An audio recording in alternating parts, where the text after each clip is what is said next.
வணக்கம் நண்பர்களே, welcome to doctor PM Things.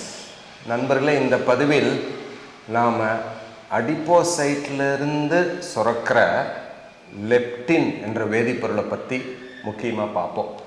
நம்ம முன்பே சொன்ன adipose tissue is like an endocrine gland. அது ஒரு நாளமில்லா சுரப்பி மாதிரி. அதுலேருந்து முக்கியமான ஹார்மோன்ஸ் வெளியே வருது. அது வெளியே வரதுலேயே ரொம்ப முக்கியமான, ரொம்ப உபயோகமான ஒரு ஹார்மோன் வந்து லெப்டின். இந்த லெப்டின் வந்து எவ்வளவு அதிகமாக அடிப்போசைட் இருக்குதோ அவ்வளோ அதிகமாக லெப்டின் செக்ரீட் ஆகும். இந்த லெப்டின் நமக்கு எதுக்கு உதவி ஆகுதுன்னா, இட் ஆக்ட்ஸ் அஸ், அதுக்கு பேரே ஒரு லைப்போஸ்டாட். லைப்போஸ்டாட் ஆக்ட்ஸ் அஸ் அ லைப்போஸ்டாட். அதாவது ஒரு ஹோமியோஸ்டேசிஸ். நம்ம எவ்வளவு சாப்பிடணும், சாப்பிட்டது வயிறு நம்பிருச்சா, இதுக்கு மேலே நம்ம சாப்பிட வேண்டாம் அப்படிங்கிற தகவலெல்லாம் நம்ம வயிற்று பகுதியிலிருந்தும் அடிப்போஸ் டிஷ்யூவிலிருந்தும் மூளைக்கு போகும். மூளையில் இதை கண்ட்ரோல் பண்ணுற இடத்துக்கு பேர் ஹைப்போதலாமஸ். இந்த ஹைப்போதலாமஸில் ஆர்குவேட் நியூக்ளியஸ் அப்படிங்கிற ஒரு நியூக்ளியஸ் இருக்குது. இந்த நியூக்ளியஸுக்கு நரம்பு மண்டலம் மூலமாக பெரிஃபரியிலிருந்து தகவல் அனுப்பப்படும். என்ன தகவல்?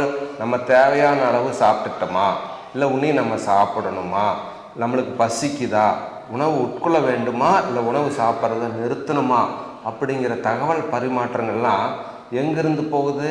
நம்ம உணவு குழாயிலிருந்து அடிப்போஸ் டிஷ்யூவிலிருந்து எங்கே போகுது?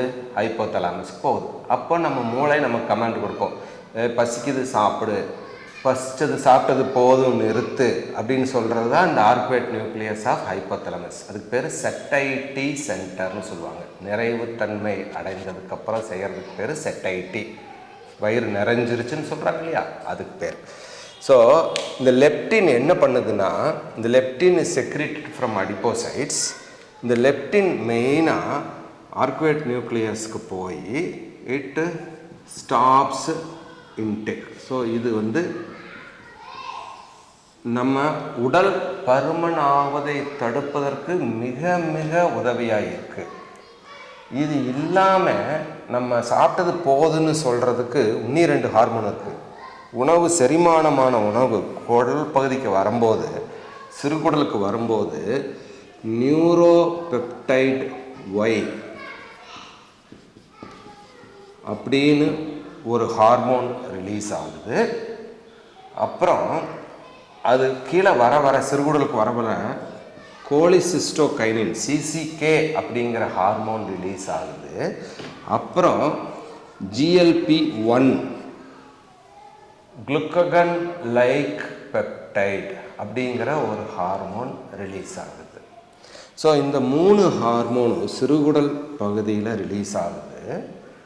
இந்த ஹார்மோன் வந்து 3மே நம்மளுக்கு உணவு எடுத்தது போதும் அப்படின்னு சொல்லுது. So leptin, neuropeptide Y, CCK, GLP-1 இது எல்லாமே நம்ம உணவு எடுத்தது போதும், சாப்பிட்டது போதுன்னு சொல்கிற ஹார்மோன்ஸ்.